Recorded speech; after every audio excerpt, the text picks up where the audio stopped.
In the first paragraph of her essay, How Should One Read a Book? Woolf says, quote, the only advice, indeed, that one person can give another about reading is to take no advice, to follow your own instincts, to use your own reason, to come to your own conclusion. Unquote. Woolf believed that the best advice always originated within the reader's instincts. She cautions against bringing baggage and preconceived notions to one's reading. Most commonly, we come to books with blurred and divided minds, asking of fiction that it shall be true, of poetry that it shall be false, of biography that it shall be flattering, of history that it shall enforce our own prejudices. According to Woolf, novelists achieve their goal in bringing a reader into a state of mind in which they are taken into the world of that novel. Interpretations of readers derive from their personal history. The ethnicity, gender, age, and life experiences are few of the innumerable characteristics that contribute to the overall interpretations of a reader. This is another concept Virginia Woolf placed into her essay. When one manages to read after banishing all such preconceptions, he receives the fullest possible value from literature. If we could banish all such preconceptions when we read, that would be an admirable beginning. Do not dictate to your author, try to become him. Be his fellow worker and accomplice. If you hang back and reserve and criticize at first, you are preventing yourself from getting the fullest possible value from what you read. But if you open your mind as widely as possible, then signs and hints of almost imperceptible fineness from the twist and turn of the first sentences will bring you into the presence of a human being unlike any other.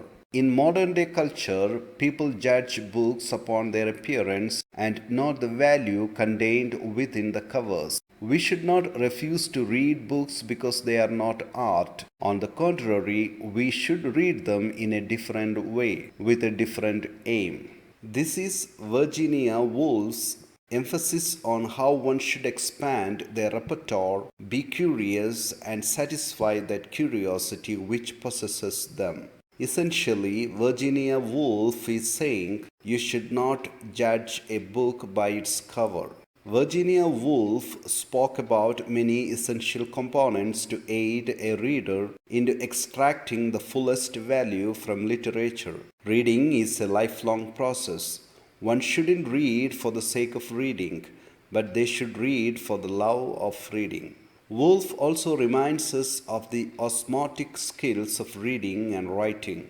Quote, perhaps the quickest way to understand the elements of what a novelist is doing is not to read but to write, to make your own experiment with the dangers and difficulties with words.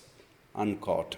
After mentioning the fastest way to appreciate the task a novelist faces is to try and write about some event in your life, Woolf says, quote, but also we can read such books with another aim, not to throw light on literature, not to become familiar with famous people, but to refresh and exercise our own creative powers. Unquote.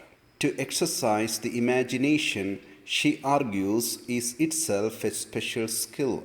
Quote, to read a novel is a difficult and complex art. You must be capable not only of great fineness of perception, but of great boldness of imagination if you are going to make use of all that the novelist, the greatest artist, gives you. Unquote. Woolf moves on to the intricacies of poetry, adding to other famous meditations on what a poem is and what makes it good. Quote, the impact of poetry is so hard and direct that for the moment there is no other sensation except that of the poem itself. What profound depths we visit then. How sudden and complete is our immersion. There is nothing here to catch hold of, nothing to stay us in our flight. The poet is always our contemporary. Our being for the moment is centered and constricted as in any violent shock or personal emotion. Afterwards, it is true, the sensation begins to spread in wider rings through our minds. Remoter senses are reached. These begin to sound and to comment, and we are aware of echoes and reflections. The intensity of poetry covers an immense range of emotion. Unquote. Woolf then outlines the two processes in reading as closely as possible, then comparing with other works. The second part of reading, to judge, to compare, is not as simple as the first. Woolf says that it means to continue reading without the book. To continue reading without the book before you, to hold one shadow shape against another, to have read widely enough and with enough understanding to make such comparisons alive and illumination, that is difficult. It is still more difficult to press further and to say, quote, not only is the book of this sort, but it is of this value, here it fails, here it succeeds, this is bad, this is good, unquote. To carry out this part of a reader's duty needs such imagination, insight, and learning that it is hard to conceive any one mind sufficiently endowed. Impossible for the most self confident to find more than the seed of such powers in himself. Woolf expresses the conception that when one begins to read literature, he begins to enter different stages of interpretation that will ultimately improve his pleasure and satisfaction. Each individual is different in respect to forms of interpretation based on their past experiences and knowledge. It can be true to say that every man is only made up of his memory. Every person in this world is raised and educated differently, and it is this difference that makes literature so enigmatic and complex. Woolf stresses the importance of how each individual creates different visions and reactions to literature that lead to a conclusion brought upon their own methods of interpretation. After all, this is what Virginia Woolf was so willing to express in her own literature on the rewards of reading book without discriminating or creating standards for something that involves freedom, imagination, and judgment. In this essay, Virginia Woolf talks about how she views reading a book as a personal experience for everyone.